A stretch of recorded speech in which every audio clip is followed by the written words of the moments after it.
Good morning, everybody. I just want to say hey real quick and talk for a moment because, there's all the stuff about COVID coming back and all the masking and blah, blah, blah, blah, blah. So I just want to take a minute to talk about it real quick. Number one, the masking.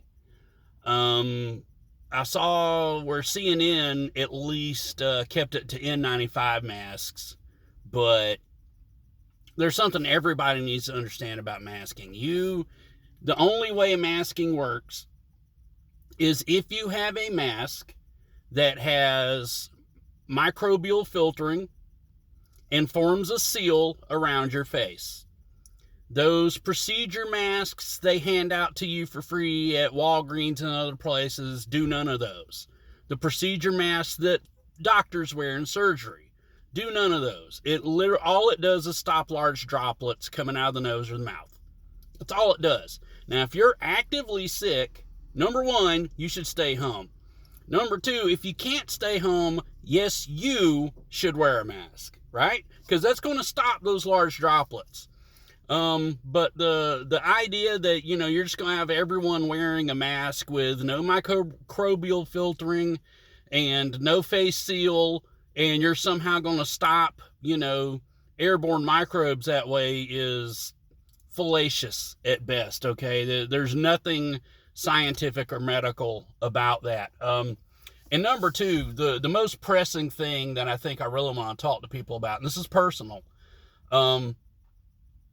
is the number of people who came out during the last pandemic. We know the biggest issue with the COVID response was how horribly people treated each other, right?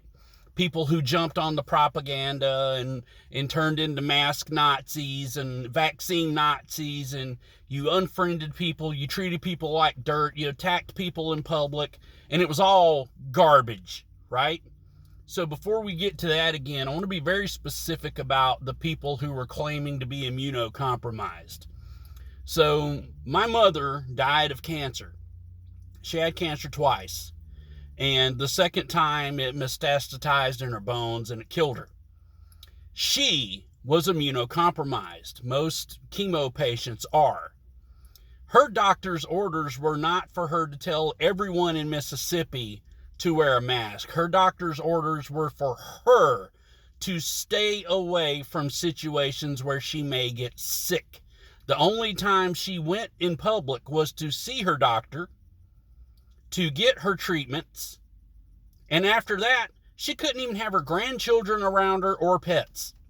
So, if you see anyone during this next stage of people trying to promote masks who start pulling the immunocompromised card, demand they show you their doctor's orders. Because it's garbage. It's total and utter garbage.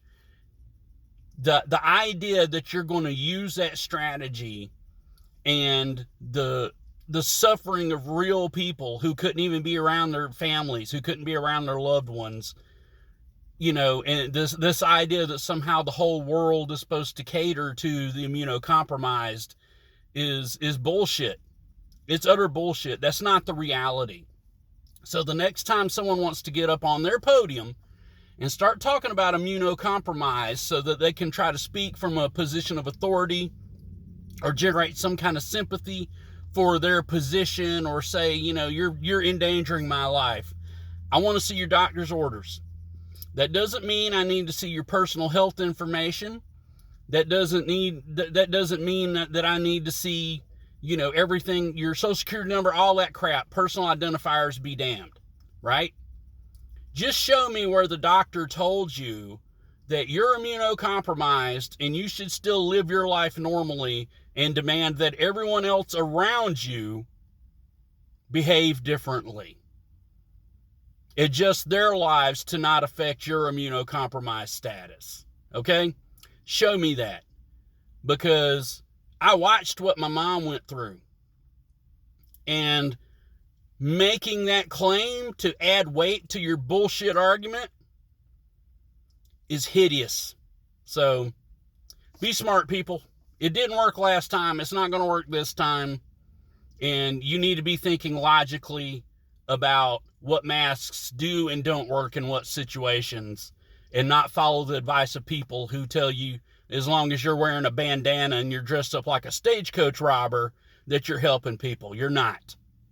Okay? That's not true. It's not medical. It's not scientific. It's nothing. So be smart. Take care of your fellow man. If you're sick, stay home. If you can't, wear a mask so that you don't, spew mucus and crap all over people, right? But that's all it's going to stop is the sputum. So just be smart. Be concerned. Be caring. Don't fall into the trap that people did last time. All right? Common sense. Talk to you later.